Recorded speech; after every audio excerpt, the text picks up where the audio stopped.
Un lien possible entre le variant Omicron et le VIH et la déception du plasma convalescent contre le Covid. Voici le flash de la curiosité proposé par la rédaction de Ça m'intéresse. La différence entre l'homme des cavernes et nous, c'est le résultat de la science. Et ce n'est pas une opinion, c'est de la science. Notre monde n'est pas si moche.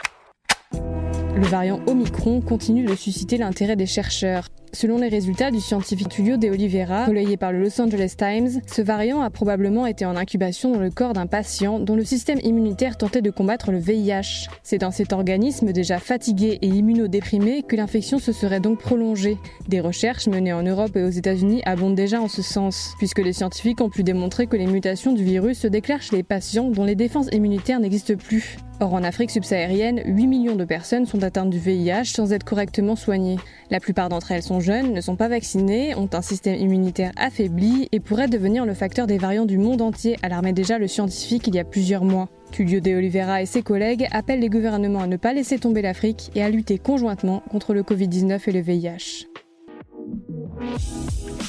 Super, j'adore. Alors écoute-moi bien, je vais essayer d'être clair avec toi. Ouais, génial.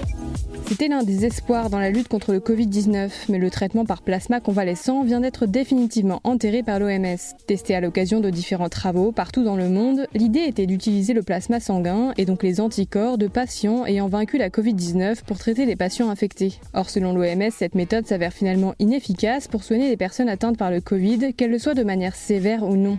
Selon une étude canadienne publiée en février dernier, les chercheurs avaient conclu que l'administration d'un plasma convalescent n'avait permis d'observer des résultats positifs que dans 2% des cas. Voilà, c'est tout pour aujourd'hui, on se retrouve bientôt pour un nouveau flash. En attendant, vous pouvez retrouver tous nos épisodes sur les plateformes de podcast Spotify, Deezer et Apple Podcasts. Voilà. Il ne reste plus qu'à vous remercier de votre attention. Au revoir.